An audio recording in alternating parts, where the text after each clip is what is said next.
Hey, what's going on, everybody? Welcome back. Droid Life Show, episode 78 today on this dreary Portland Friday. Hopefully, it's much sunnier wherever you are. I'm your host, Kellen. With me, Tim. Tim, say hi. Hey guys, how's it going? Tim here. On the show this afternoon, we're going to talk. We're going to try to catch you guys up first on HTC One M9 stuff. Spoiler, there's not much. Talk about Galaxy S6 stuff because there is quite a bit of stuff going on there. And then from there, we'll jump into some opinions on what can Samsung do maybe to make the Galaxy S6 awesome. Talk about battery life in phones, new Google Glass on the horizon, Android 5.1, some Lollipop updates, and some favorite apps and games. So, yeah, let's jump in and start.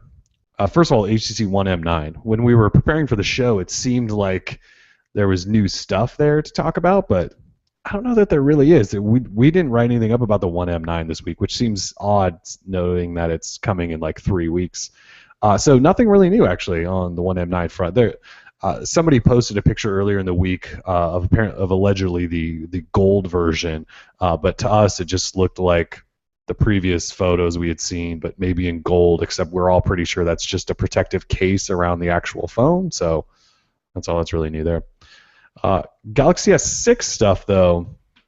So we're starting to pick up some steam here with Samsung, with Samsung rumors, which is kind of fun because obviously Samsung's still a huge company and they're still a big smartphone seller and all that. So official March 1st is the event. They're going to unveil maybe one, maybe two phones. We're not fully sure, but rumors are now pointing to two. One being the Galaxy X6, one being the Galaxy S Edge or Galaxy X6 Edge or whatever. We're going there. So March 1st, official event happening at MWC. So that should be fun. And then in terms of new rumors, we got, what did we get, Tim? The metal frame, apparently, that's inside the whole body. Do you want to talk about the metal frame we got? Oh yeah, sure. Well, we got to see the metal frame, reportedly. Looks like a metal frame that you put inside of a phone that you would really never see.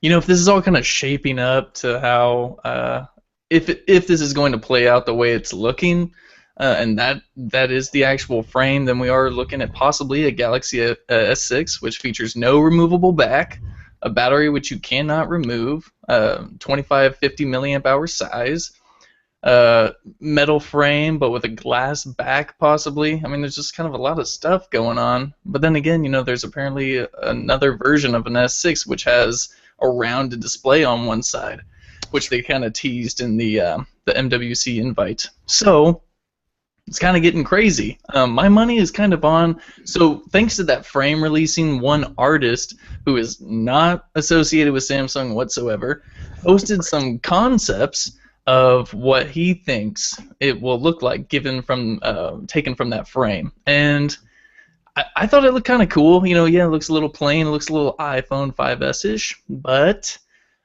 Samsung needs to do something to either kind of make the phone more appealing to people who like Samsung or make it more appealing to Apple fans who will come back to Samsung after departing for the S6 or something. I don't know. I kind of like the look. I could see it. I could see them doing much worse. How about that? So I'm not too upset. Yeah, so the metal frame, I'll try to show this. So I have my iPhone 6 in front of me, and I'm like holding it up, comparing it. So I'm looking at the bottom of the frame. Yeah. I don't know if you have that picture up, and like look at this. It's like it's the same. I did. The only differences are the iPhone only has one row of holes for speaker on the bottom, and this S6 apparently S6 has two rows, and the microphone is over by the speaker on the S6 instead of right here by the headphone jack. Otherwise, it looks. Oh, and there's a couple of bands on the S6. So it like you said, it looks a lot like the iPhone, but it also looks kind of nice. It looks premium. It doesn't really look all that much like another, all the past Samsung devices, other than maybe the home button. That's obviously the giveaway. But it just looks premium and thin and metal and not like a cheap, crappy plastic Galaxy Samsung S6. phone. Yeah. But like you said, it's also fan renders basically. That's not like official imagery or anything like that. They were based off of this frame and other leaks and things like that. So it's not all that much to go on, but it could be something. It could be some sort of a vision of what the S6 and if that's what it looks like, pretty tempting. So be it. I've been hating on it for the last couple of weeks. You've been calling me out on that, but when I saw the renders, like giving me sort of that vision of what could be, I have to admit I got a little excited. Anything's better than this. This is the Galaxy S5 in my hands, and it could possibly be up there for worst flagship device of 2015 or 2014, excuse me. I mean, the speaker was pretty awful.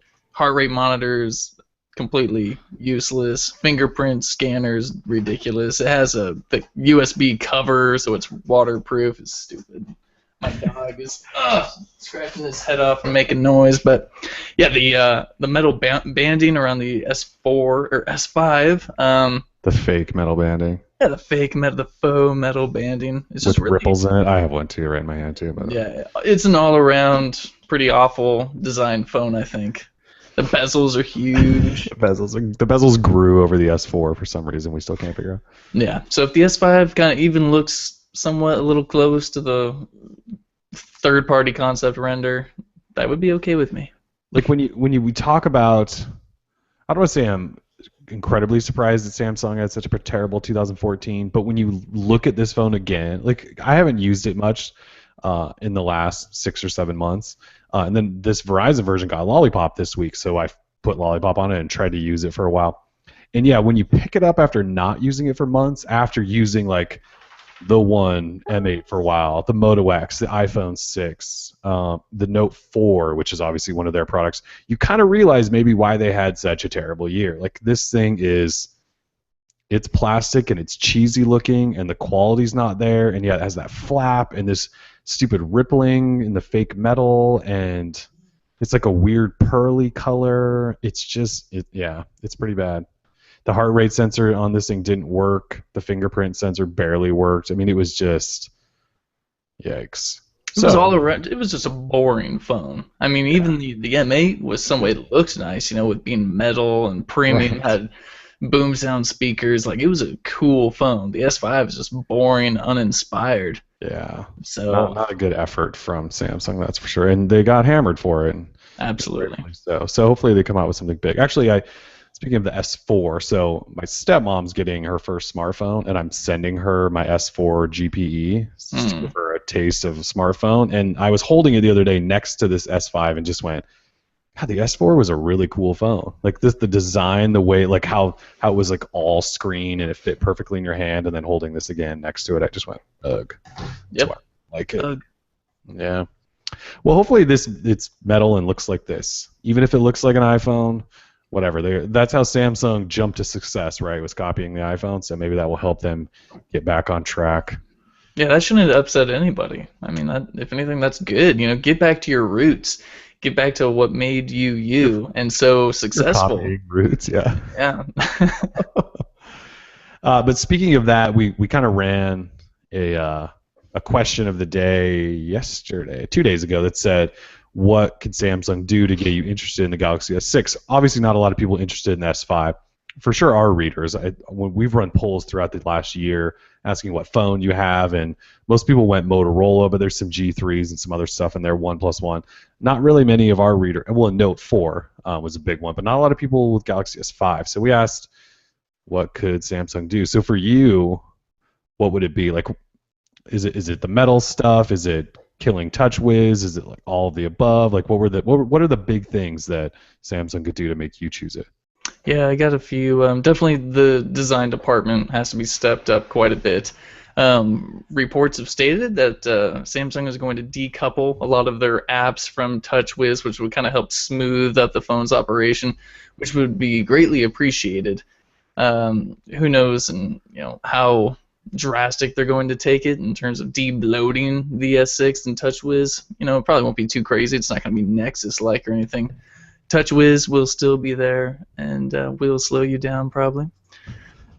Keep the cameras awesome. I think Samsung's phones definitely feature the best Android cameras, I would want to say. Like the Note 4 to me it's a great camera. The S5 had a good camera too. It's just you don't really want to use the phone at all. The S4 had an awesome camera too. I've taken some shots with the S4. I just couldn't even believe it was a smartphone. So awesome camera, awesome design, of course. QHD Super AMOLED display, that's going to be sick. Although, with a 2550 milliamp hour battery, I guess I don't know how much you can expect from for battery life. Yeah, that seems small, right? Doesn't the S5 have like a 2800 milliamp hour or something? So I we're thought getting that was like smaller, which 27 is something. Yeah, I don't know the official battery rating on the S5 right off. But yeah, it's 28. if So they that's okay. for some reason go down to 2550 because they had to slim the device down, give it that non-removable back, they could be paying for that decision too. I mean, Samsung's one of their huge calling cards is having a removable back, removable batteries where you can stick in SIMs and SD cards all in the back. And if they kind of take that away and really change it up like that, I don't know, then even the Samsung fanboys may, be crying over it. So Right. I had one person maybe no say, SD slot. yeah, right. Someone in the comments said straight up no, these renders can't be real. The phone has to have a removable back. That is Samsung. They started it. So, who knows? Well, did the Alpha? I always forget this. Did the Alpha have a removable back? Yeah. Okay. Yeah, I think pretty much every Samsung phone ever has kind of had a removable back. Except So, maybe I don't know if those international like A5 and A3s they might not, but I haven't touched those. Actually, yeah, I guess we did touch those we at did touch CES, those. but I think they do have removable backs. Okay. Yeah. But either way, so camera, display, design. Those are my top three. So Samsung's always done good in the display department. Even the S5, the display was nice. Yeah, the display was awesome. Yeah, it's just the rest of the phone that surrounds it kind of Right. crappy. But so yeah, so keep up the camera work, keep up the display work, and work on that design, and yeah, color me impressed. Yeah, I'm just reading through some of the questions and I didn't do like when you search something in on a page and everything gets highlighted with yellow. I didn't even bother to do that, and I can already pick out everyone saying TouchWiz, TouchWiz, TouchWiz, TouchWiz. Like it's just one of those words that stands out. Everyone's saying remove TouchWiz, tone down TouchWiz, kill TouchWiz. Like it just keeps going. A lot of people don't like the physical button. Well, yeah, there's a few things you can expect them not to get rid of, like a home Right. button or TouchWiz, or the phone's not going to be made by Motorola, as someone stated. So there's certain things sure in a dream world, but It's just amazing how much people hate TouchWiz, and Samsung won't change it or get rid of it, or like I think that adds value. And I know our readers are tech geeks and they're opinionated and they're not the general public, but I don't know that I've ever heard. Have you ever seen anyone defend TouchWiz? Maybe is his name Richard Yarrell? Is that the guy? is that the guy who I think you're talking about? That's the ultimate Samsung defender. On our site? Yeah. Yeah, Is the it his guy. name? Well, his new name on the site I think is Galaxy Note 4 is a boss or something like that. Yeah, it's But- Richard Yarrell. Yeah. Yeah, so he probably loves TouchWiz. He's the only human. I'm sure it does add quite a bit of functionality for him and the multi-window and all this stuff. But yeah, at the end of the day, I mean, a lot of those features just don't get used. And I hope that Samsung has usage statistics on what is getting used, what's not getting used, and they can kind of decide from there what do we really need in here. Because a lot of the stuff is just ridiculous. Like if we have Google Now, which we can search with our voice, then why do we need S voice? And why do we need all this other stuff that really just doesn't offer anything? Because Google already handles all of it. So Right. Samsung spends way too much money on creating all this software and all this stuff. For them, they're too invested. Not going to get rid of it all. So, but they may decouple it. So That would be nice. that's a big step, and they're just going to put it on the Tizen phones. I mean, one day Samsung's not going to be making Android phones anymore. Let's face it. I know. It really does feel more and more like that's eventually going to happen. They still can't just leave yet. There's too much Not yet. going Not on. yet. But somebody said turn it into a One M9. That's funny. We'll see. There's a lot of suggestions. Most of it has to do with software and the physical home button. Some people actually said work on the battery life. But now that you mentioned the smaller battery and you can't remove it, that's scary. I mean, the Alpha, you reviewed the Alpha. The Alpha didn't have great battery life, right? It had a tiny battery. It was 1800 or something, right? But then again, it only had an HD display and it had an underclocked processor and stuff. I mean, that phone's not top of the line. Right. But so you throw in a quad HD and a 2500 milliamp hour, that seems scary. Oh, you're screwed. Yeah, like I don't buy Samsung being able to optimize battery life that great. They're not like the iPhone can have, a 1600 milliamp hour battery or whatever, and it can last a day and a half because Apple software just runs differently than Android. I don't know that an Android phone with a 2500 milliamp hour battery can last. I don't know. We'll talk about battery life more in a little bit later in the show, but yeah. So for me, I'm kind of with you. Like, go metal, make it look close to what those renders were, make sure the camera's still awesome. And so, like, we know, right, they're going to put an amazing display in because they put the best in their last, like, 3 or 4 phones. The camera should be great. All the cameras in the last few phones are going to be great. So keep doing that. But I don't know. I guess, like, the in-hand feel of a premium, like, metal, and even if it's glass, even though we know my history with glass phones, like as long as it's premium feeling in hand, and there's rumors that it could drop from like a 5.1 to a 5-inch, which isn't really noticeable. But as long as it doesn't grow, and it's mostly edge to edge, so in hand it's manageable. I'd be down to give it a shot, and then I fall back to what everyone else said: touchways. You tone down touchways, and I don't have any faith in them doing that. It could be an amazing phone, but yeah, I guess that's what's got to come down to, I think, for most people is touchwiz. At least our readers, right? We all want touchwiz to either go away or be toned down, or I guess you just do like you and I do with every phone and throw on Nova Launcher or Custom Launcher and icon packs and try to hide everything. But should be good. Samsung's got to do it big. They got to go big this year. So hopefully this is the start. Yeah, even with Samsung doing sort of poor in 2014, the ball's always in their court. They're huge. I mean, they hold the keys to their own fate. I think if they want to put out a phone that's ridiculous and awesome, they have the power to do so. Yep. If they want to put out another half-assed phone like the S5, by all means, go ahead and die. Yeah, I just don't think they can. Right? They obviously they would survive another terrible year, but sure. I think they're going to do anything they can to turn this around. I think they're all in now, which I don't know that they were last year. I think they were just kind of rolling with it. They thought they were just going to coast, and it didn't work. I mean, look at HTC. They've been working their butt off trying to make the most premium phone ever, and it's not. There's you got to be all in on it. So hopefully that 6 is the start for them. Yeah, apparently it takes more than just a good phone. Because yeah, sure, the M8 is a good phone, but they fell short in a few places. But yeah. Yeah. All right, so speaking of battery life, ran a poll today and we said, what's your average battery life? And in the results, we did basically 5-hour increments. So 28% of our readers said 10 to 15 hours on a single charge. And then a quarter of the people, 26%, said greater than 20 hours. Another 24% said 15 to 20, and then 5 to 10 hours is 17% less than 5. I can't believe somebody owns a phone that gets less than 5 hours. Like, I might have terrible battery life, but less than 5. It's probably like a Galaxy Nexus. So for me, I'm like, at least on my Moto X, I'm a 5 to 10 guy, and I hate it. And on a Note 4, I could get 20. What's your average battery life? You're using a Moto X right now. What are you getting? Yeah, Moto X on Lollipop, unlocked edition.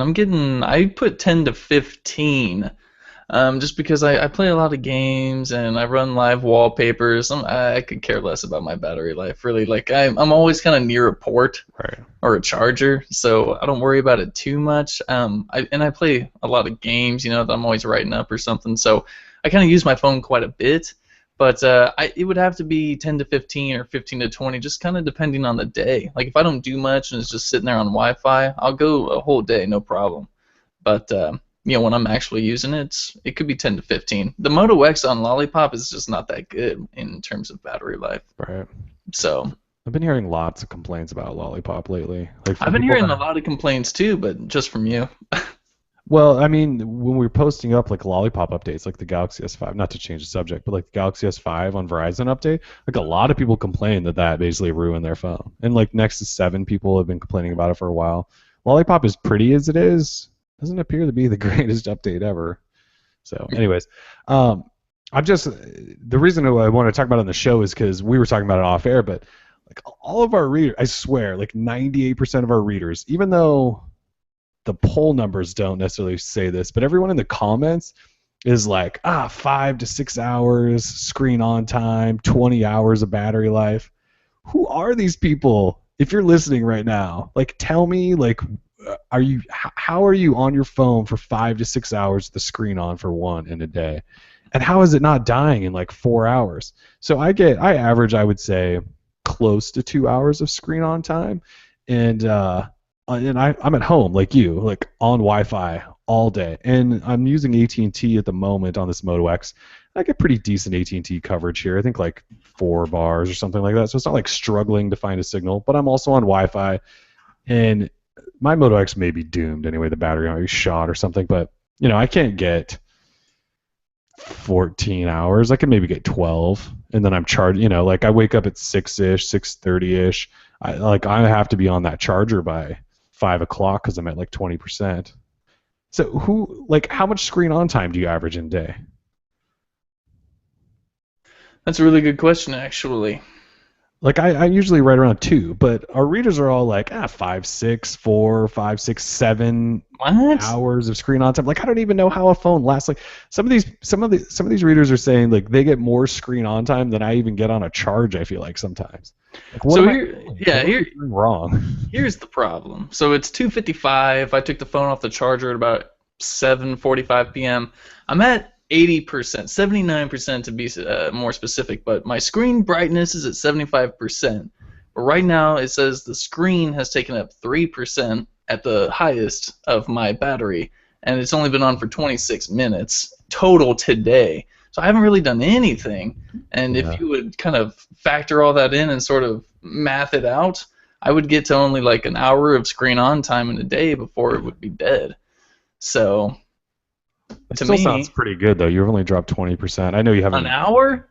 An hour? Well, if an hour of screen on time is good, then I don't think so. Oh no, I just mean that only 20%'s gone. But yeah, you're right.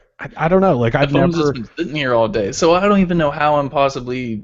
Why it's even down 20%? I haven't done anything on the phone, That's so true. it's just weird. Yeah, I don't know. Like I've reviewed a ton of phones in my life. None of them ever get like 5 to 7 hours of screen. Like the One Plus, when I was using that, it was getting like I think 3 to 4 hours, and it just wouldn't die. Like there was something about that phone for me that lasted all day, all night, and was awesome. No other phone seems to be able to do that for me. I don't get it. Maybe I'm using a couple of like rogue apps. They're terrible. But Mm. like today, like I've used GSAM's battery monitor a couple of different times, and it never seems to find anything wrong. Like for example, today I plugged my phone back in to get it up to a full charge at like 8:30 or something. It's now almost 3 here, and I'm at 53%, and I have 27 minutes of screen on time. Oh, So what the basically, hell? I've had it unplugged as long as you have. I know I only have 27 minutes of screen on time, and I'm at 53% left. Yeah, what's going on with you? I don't know. This is what I like all my maybe I live in like this weird death zone of wireless connectivity. I know I get terrible Verizon coverage here. Apparently, my AT&T, even though it says it's fine, isn't. I guess I should look into that. I guess my problem is say if let's see, what am I trying to say? Oh yeah, so if I have just a phone kind of sitting on a desk, it just shouldn't drain at all. I feel like other phones I've had, say like note phones or something, you just leave Yeah, them sitting there, they'll last a week. Or kind of like a tablet, anything that yeah, doesn't have a cellular radio, even if it's on Wi-Fi, you just let it sit there with the screen off. Even say it'll last a week. But these yeah. phones, they die in a day whether you have the screen on or not. And whether that's because of the cellular radios or apps you have running in the background, I don't know what that is. But say, for example, I have my Shield tablet upstairs. It sits upstairs every day, all day, because I have it hooked up to a TV up there that I watch when Mhm. I'm laying in bed. And I have it update apps automatically and all that, so it is running. But that thing's battery lasts for days. The screen isn't really ever on, but it just keeps going.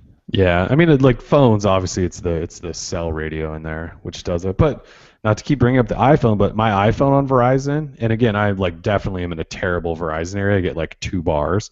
That thing lasts like a day and a half here. But if I put my Verizon SIM in like the next 6, which has like double the battery size of the iPhone 6, it dies in like 12 hours. The Nexus 6 does. So I must really just live in like a death zone. I'll just stop complaining about battery life and just assume it's where my house is located. To give up. I would love though someday to get a phone that lasts for 20 hours with 5 hours of screen on time. Although I don't know that I have 5 hours in a day to look at my phone. That's another thing. That's a long time to be looking at your phone. Yeah, what are they doing? I don't know. What are you guys doing all day? Clash of Clans, man. It is. It's a pandemic. Yeah. All right, let's see. So battery life. Obviously, I have issues. Everyone else is fine. I need to figure out my issues. Let's see. Google Glass. So this week, New York Times wrote up kind of an interesting story on Google Glass and how it came about and where it went and why it failed and where it's going, sort of thing. And they kind of went through the history of Glass from Google's X Lab and Sergey Brin jumping on board and it being super secretive, and then he basically said, "We're not going to wait until this is a finished product. Let's test it in the public and create this Explorer program." Even though half of the team thought that was a terrible idea because the device wasn't even close to being ready. And then it turned into an Explorer program, and it went from being really cool, although I would argue it was never cool. But the story makes it sound like it was really cool, and like all the fashion people and celebrities were into it and all this stuff. And then all of a sudden it flipped, and then people thought it was for, rich, douchey white guys and things like that. And then Sergey Brin had an affair. I don't know what that has to do with the fallout of Glass, but apparently did, according to this story. Of course it did. And then, well, yeah, because the affair happened with a girl that was like one of the on the Glass team. On the Glass team. Then he stopped wearing Glass, which I think must really mean it's failed. It signified the death of Glass within Google and to the outside world. Although we know that he's back to wearing it now because we saw him in Vegas rocking it. Yeah, you saw him wearing it. I was going to say, when I read the story of, I was thinking, I'm pretty sure Tim saw him wear. When you saw him, I was like, I'm pretty sure he was Tim rocking it with the shade attachment, and I was like, that's my man right there. Your man. So then it went from him not wearing it and having an affair to all of a sudden it's dead and not cool anymore, and it's expensive and whatever. And so now, as we all know, Glass has transitioned over under Tony Fadell, who runs Nest, and he's going to make a new Glass. And it's not going to be an Explorer thing. If they make it, and they actually do make it for people, it won't come out until it's a finished product ready for all of us to wear and use. So the way it should be. Yeah. Yeah, which is probably the way it should have been from the beginning. So I don't know what it's going to look like. We don't know what it'll look like, how it'll work, any of that stuff. But we all know that Google Glass in its current state, well, I guess now former state, is dead and gone. And if there's a new version, we won't know probably for a long time until it's a completely finished product. Do you get the feeling that this is actually ever going to come back? I kind of feel like no. Like Tony Fadell's going to go, yeah, okay, I got other things to build or something. They got Ivy Ross, jewelry designer, pretty much leading, and then you have the project head, Tony Fadell, who he knows consumer products. Yes. We could see something. Is it going to be awesome? Is it going to be who knows? But I don't see why they would just let something like that die. I mean, you saw how much hype there was over it. Sure, they were met with some resistance just from people who don't want to be photographed, or casinos don't want it inside, certain bars blacklisted, movie theaters don't want you wearing it, the list goes on and on. But who cares about that? I mean, Google Glass has its place. It did definitely kind of chisel out its place in history, in terms of tech. Mm-hmm. So whether or not you think it's cool or whatever, it is important, and it's something new. I mean, how are we ever going to get to the future, if we just don't embrace these weird, crazy ideas, It just, if they could just implement it into existing frames or lenses, that would be much cooler, so you wouldn't look like an idiot. It just needs to be much more discreet than it was, yeah. Absolutely. Other than that, I think Glass could be cool, but the version we got, the experiment version where we were all just cattle or rats in a cage, I didn't really like it. And all the bloggers and stuff, or the people I still see wearing it, I'm like, look at you, you sheep. Yeah. Come on. Yeah. So PSA, all bloggers, stop wearing Google Glass. You shouldn't be wearing it to begin with. Stop wearing it now. It's officially done. Yeah. It is kind of interesting to think what you just said, though, how embracing all these weird tech, if we don't embrace weird things like this, you never get, we may have never had the internet for all we know. but like it went from a wearable computer not really being even in our mind to all of a sudden there was a product that went above your eye and you could wear it around. You know, like when Glass showed up, it was the New York Times, I think, and they mentioned this in their story that they were the ones that kind of broke news on Google's X Lab and all these secret projects, and all of a sudden it came out that it was headwear, and everyone went, "Wait, you can like headwear with like a virtual reality thing? It's not VR, but." You know, and so then all of a sudden it became a thing, and then it was in the public, and the next thing you knew, people were like walking around with a computer on their head that had a little screen, a little touch, like it came out of nowhere, and then it was there. It all happened really fast, which is kind of crazy to think, but yeah, not a good idea to go public probably with the testing and the beta and all that stuff. So we'll see what happens.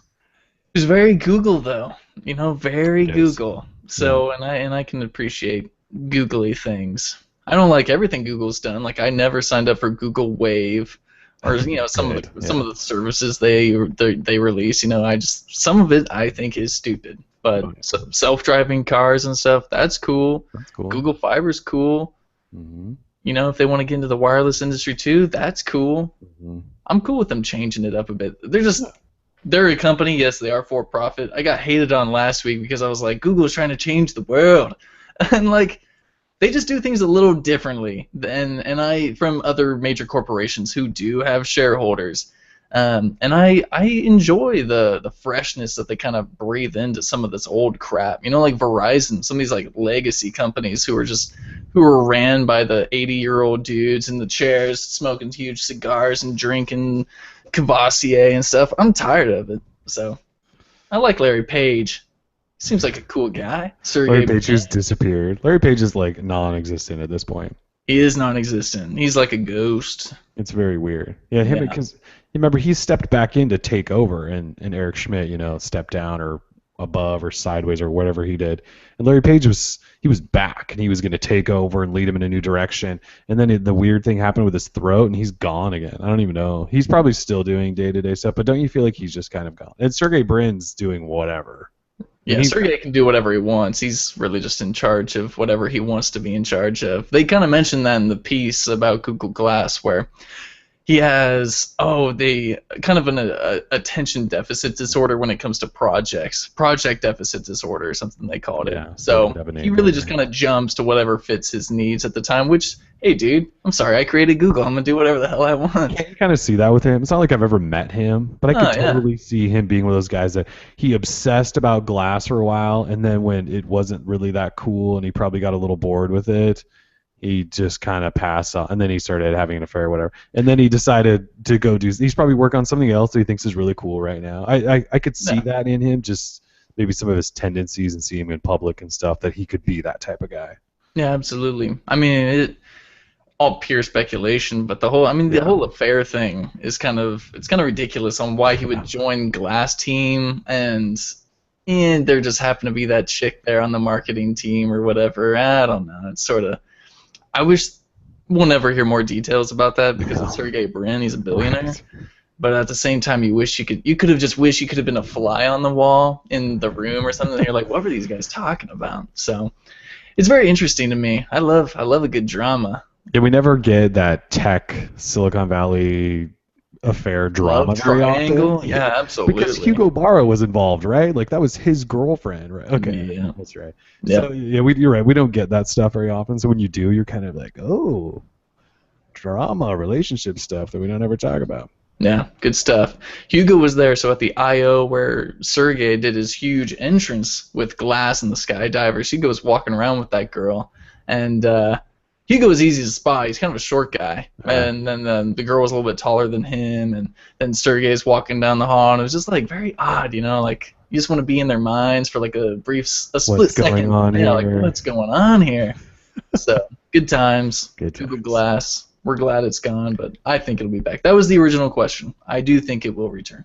Yeah. So kind of maybe semi-related. We're not really sure. What are Google and Mattel doing? They're hosting an NYC event. What's going on there? It's got to be VR. I mean, it's being hosted during a toy convention, I believe, some annual New York City toy convention. So I do believe that we will see kind of like a cardboard for kiddies type deal with Google just looking to get into, VR stuff. I think it would be cool. And a ViewMaster was essentially kind of the first VR back in the 90s. Well, I'm sure there was other VR, but like very simplistic.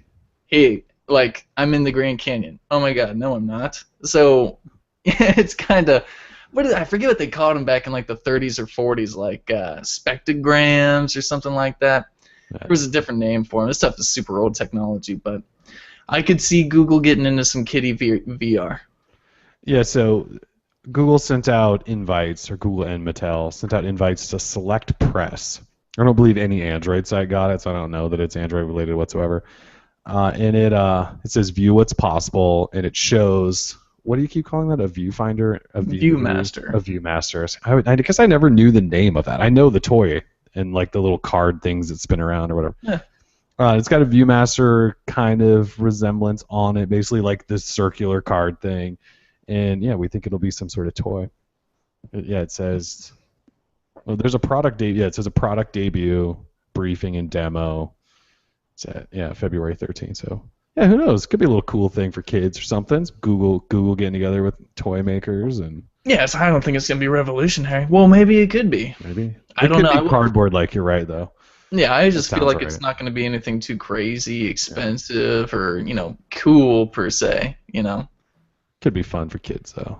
Exactly. Yeah. All right, so random news out of nowhere this week. Android One, which is Google's platform for Android to go into emerging markets, sell cheap phones, all that stuff, launched in Indonesia. And on the Indonesian site on Android.com, Google kept referencing Lollipop 5.1, which none of us knew existed, and thought maybe typo, not typo. It actually is real. So Android 5.1, still Lollipop, is probably the next big update.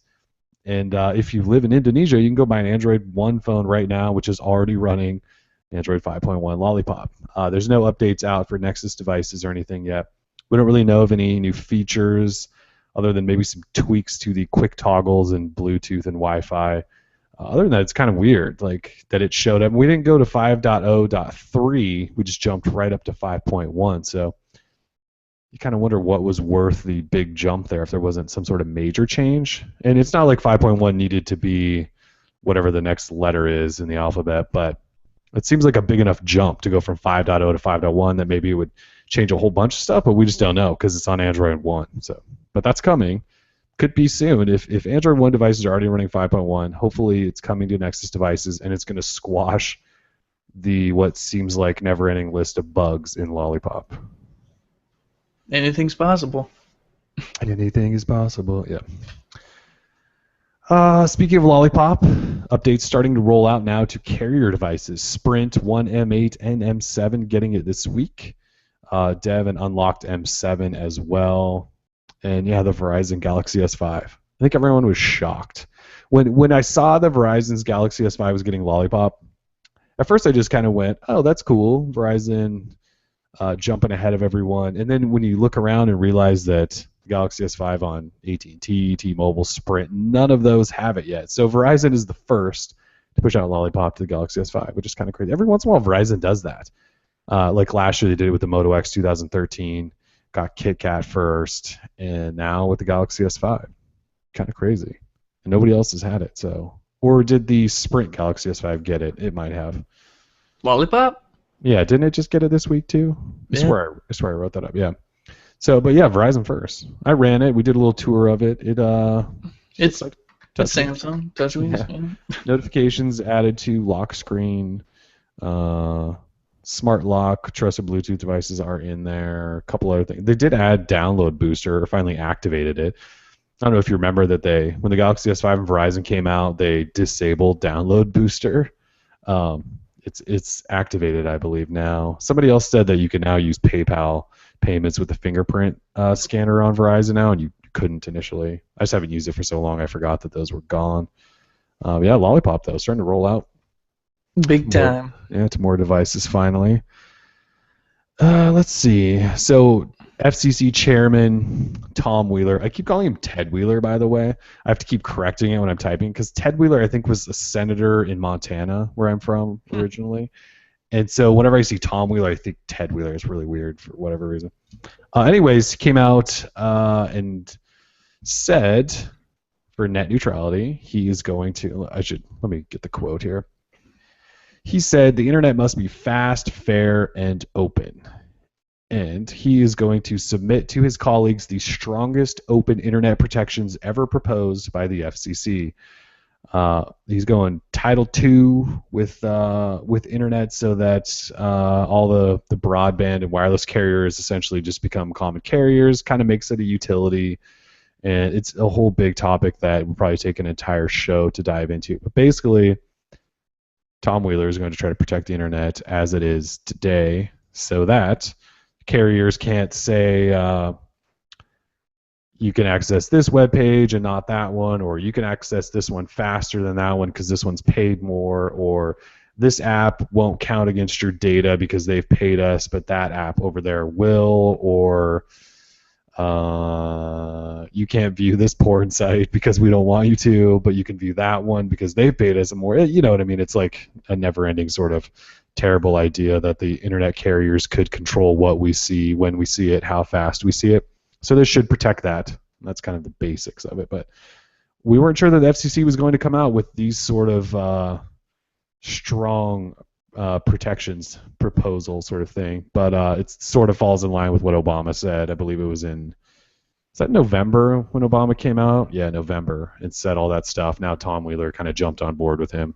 And I think he was appointed by Obama, wasn't he? So he kind of had to. But so that's that. I am obviously in favor of net neutrality because I work on the internet and I want people to be able to access Droid Life and not have to worry about it. But that's good. Not to get all political on you guys. So you want to talk apps and games, or is there any other stories you want to talk about that we haven't talked about? I wanted to bring up my quick take on the Gear VR and what I think of it so far. Gear VR, yes. Gear VR. So I went to Best Buy, picked up the Gear VR, not yesterday, but the day before, after work. Swooped in there, went to the in-store pickup lane, copped it, took it back home, and I set it up. So far, I'm actually really, really impressed. Do you have it sitting there? It's over there on the bar. Okay. But it's kind of a big unit. I mean, if I was to put it up, it would take up all my face. But yeah, you throw it on. Setting it up isn't too bad. The tutorial on setting it up is really quick and straightforward. They walk you through the whole process. First, you have to sign up for an Oculus account. That way you can download content for it and all these virtual apps that they have. But once you get it on, it's extremely immersive. That was like the first thing I noticed. I was like, wow, I'm in a 3D world, baby. And so, well, yeah. So you get it on. My only issue so far is a lot of the content that they have for it is like, say they'll dangle you from a helicopter, or you're flying through the sky and then all of a sudden you like fall off a cliff or something. Like, some of it kind of makes me sick. And like not sick, but just like sick in the stomach. You get some motion sickness. I had it on for about 30 minutes maybe. Maybe 20 minutes, 20 to 30 minutes the first time I tried it on. I was watching some movie trailers. I watched Godzilla while I was in a movie theater all by myself. Like, you can look around. The movie theater's totally empty. It's just you watching Godzilla. And it's really cool. It's really immersive and great. But once you take it off, your body and your mind is trying to readjust to real life. That's kind of weird. It's a total downer. It's kind of depressing. Now, everything's fine while you're in VR world, but once you come back out, it's like, oh crap, bills, drama. All I can think of is like Lawnmower Man, but yeah. The other thing, so interestingly enough, when you have Gear VR on, what it does on the Note 4 is it splits the display into two, and it has two simultaneous images going. And what the Gear VR does is it brings that into a single kind of full image that is in front of your face. The only issue is while the Note 4 has a QHD display of 2560 by 1440, you can still see pixels, and like it's quite noticeable the amount of pixels that you see on the display.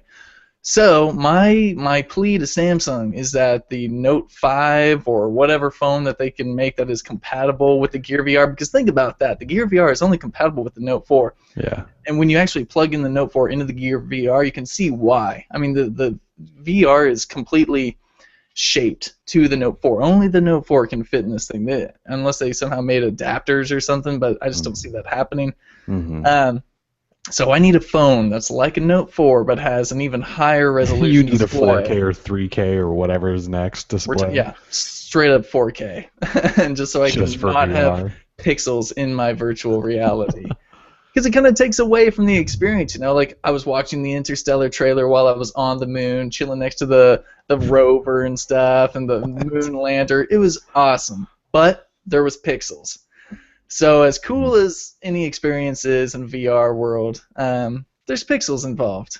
So, and I feel like I need to pick one of these up just to play with it. Yeah, absolutely. I'll play with this one for a week and then I'll bring it on over to you. Because I'm kind of a VR hater because I've never experienced it. So I don't really have a good opinion on why I'm a VR hater. So I should probably try it and change my opinion or something. Yeah. Well, you tried cardboard for 5 minutes and you hated that. So. I didn't even give that thing 5 minutes, I don't think. Probably not. So, and I loved cardboard right from the first moment I put it on. I was like, well, this is cool. But this is like a way step beyond that. If you Bluetooth pair some headphones, put those on, because the Gear VR does not have like built-in speakers or anything. It's just straps that go around your face. Okay. And so like Bluetooth headphones, because you won't be able to have anything plugged into the headphone jack of the phone because it's in the Gear VR. So get yourself some headphones, get your Gear VR, find yourself some cool videos for it, and immerse yourself in the experience. I thought it was really cool. I had my girlfriend try it on. She was legitimately scared when she was like flying from the helicopter. You can look back and there's the helicopter behind you. It's kind of a weird experience, but it is very cool. $200, meh. But I feel like everyone should at least try it out. If you get sick on a boat, I don't recommend it because even I got a little sick, and I have a pretty good stomach. Like, I can do some roller coasters. I skydived and stuff, and I didn't get sick. But this made me sick, so that's kind of sad. Interesting. Yeah, so Gear VR, I'll try it out and then I'll bring it over. I think you'll hate it, but it's a cool experience. I would never have you buy it. Yeah, I wouldn't recommend you buy one though. It's $200. Is that how much it is? Yeah, $199 I think. All right, I'll whenever you're done, I'll. Yeah, just try this one. Crazy. I forgot about the Gear VR. It's still weird that it's only Note 4. Like you said, they built it for the Note 4, but talk about limiting yourselves. Yeah, well, so when the Note 5 comes out, you won't be able to use the stupid thing. You spend $200 for what? Like an experience that will really only last you 10 months? Well, yeah, when the Note 5 comes out, they're going to have a new one that's way better, and yeah, you can't see pixels, and then your old one just... I mean, I get that technology advances 1 year to the next, but yeah, they released it for one phone. I don't know. Yeah, seems kind of odd, but then again, this is the Innovator Edition, whatever that means. It's kind of like Google Glass. Like you pay a premium just so you can be first or whatever, but it's really not that awesome. So far, the content available is not that awesome. Well, that's the problem. That's the real problem, right? If the content was amazing, you may consider a Note 4 just so you could use the Gear VR and it would be great. But yeah, if the content's not like, what do you really do besides watch trailers? Like, is there games you can play? Like, I'm so confused. Like, I haven't had anyone say, this is why you need the Gear VR because this game's awesome, or you need it because you have to watch this show or something. I played Temple Run in virtual reality, and it was Temple Run. It was pretty boring, but there are games. There are other things you can do that like you can download, I think, certain videos from the internet, which are, much longer than trailers, sure, and kind of experience that stuff. I don't know. What would be really cool? I was thinking, if you're able to use your hands, so if there was some type of like rings you could put on, kind of like that really bad ring product that was like put on Kickstarter that was voted worst product ever made or whatever. Yeah. But if there was something like that where, say, if you're kind of floating in space and you could kind of like touch a star or bring it closer and twist and pinch to zoom and things like that. I mean, we're really far away from Minority Report level stuff. But something like that in the future would be cool if that's where virtual reality was really going. But I mean, of course, we're nowhere close to that. So Right. spending the $200 on this doesn't seem justified. However, I think we're taking a step in the right direction. So yeah, We'll see where it goes. yeah, I we'll guess see I where could it probably goes. try it and see what I think, and if I have a real opinion, but Exactly. I think you and you're not selling me on it just quite yet, so yeah, no, I don't think I could sell anyone really on it. Like $200 is kind of ridiculous. yeah. But like if you could watch a whole Harry Potter movie and like look around and kind of be inside Harry Potter or Lord of the Rings, wouldn't that be kind of legit? Like, That would be kind of cool. yeah. So say for example, one of the things that they have built in is a Circus Soleil type experience where you're like sitting on the stage with the dudes and they're going up on the ropes and all this cool stuff. They're like talking to you right next to you. So that's really cool. Exactly. Yeah, cool. Although the one that comes with is only like a minute long, so Right. it's definitely not a whole show. But if you could have a whole show and pay $15 for the experience, but it needs to be legit, that would be really cool. So. Huh. Well, aren't they doing demos of it at Best Buys this weekend or something? Maybe I should stop in and. Yes, they are doing demos at select Best Buys. I don't have the list of which Best Buys, but it is something that's coming. Okay. Well, although I don't recommend anyone going in to try on a Gear VR demo, just because the thing has to be straight up on your face. And you don't know who else's face has been in there. God forbid someone goes in who's sick or something. That seems really gross to me. That's just my OCD, my germaphobe. Well, it's like every time we're at CES, there's always some sort of VR demo going on, and there's always a line. Like think about it, like the Oculus booth had a line that was easily 100 people long, and I think that's 100 people going in to put their face in the same little area. Ew. God forbid someone has pink eye or something like that. Some type of. I mean, you and I know how dirty CES is. It's dirty. It's a dirty place. So gross. Yeah. All right. So I don't recommend anyone go check it out. Okay. Tim's not recommending you spend $200, even if unless you're first in line. If you want to go to Best Buy, just make sure you get there right when they open and be the first to do it. Knocking on the door at 10 a.m. I want to be first. Okay. All right. So a couple apps and games to talk about. This morning I wrote up an app called Plastics with an X, not a CS, and it's a Super widget skin it's pretty awesome. Did you look at this app? Oh yeah, I downloaded it. Although I wasn't able to get Zuper to recognize it, I was actually going to talk to you about that, but I did install it. Okay, so you need Zuper Widget Pro, which is $3, I believe, if you don't already own it, and then this Plastics skin is $1.12. So it's pretty cheap for a skin like this. There's 40 different skins. It's based on material design, but it's like playful and colorful. And there's wallpapers that come with it too, and a special font, so you can get everything looking just right. It's just one of the more in-depth skins I've used because there's so many different options. And so you mentioned kind of an issue. So when I first installed it, and I went in through Zuper to choose it, and then it gave me the list of all the options. Like half of them all say like, this one's corrupted, and so it wouldn't show me a preview. But if I clicked on those, they would still load just fine. But for whatever reason, the previews weren't loading. I don't know. That must be a bug in the actual skin itself. So you couldn't even get it to load to even try any of them? Or I was in the library section, and it just wasn't popping up. Wasn't there? I'm kind of stupid, though, and I just had Zuper Widget installed and not Zuper Widget Pro, so maybe that's my problem. So now I have Pro installed, and I'm going to shut up. that would be a problem right there. Yeah. Okay. Anyways, it's called Plastics. It's $1.12. If you already own Zuper Widget Pro, yep, that fixed it. Got it. There you go. If you don't own Zuper Widget Pro and you're into skins and all that, buy it. It's one of those things that I think I bought like 2-3 years ago when it first came out, and it was well worth that $3 purchase because then you can flash a bunch of skins and stuff. And so Plastics it's just over $1, well worth. I mean, I'm talking 40 plus skins, a font, and some wallpapers. Pretty good deal. Let's see. So the other app I wrote up this week was called Hipster. HPSTR, no vowels in there. And it's a live wallpaper app, which is kind of like, to me, it reminds me of how Muse live wallpaper worked, in that it pulls from different image sources. You can tell it to change all the time. Obviously, it's called Hipster, so a lot of people were turned off by the name because everyone hates hipsters. But look beyond the name. It's actually a cool live wallpaper that pulls from a whole bunch of different sources of images, and then you can throw like custom shapes on top and change colors and tweak the way the shapes look and have it randomly change in the background.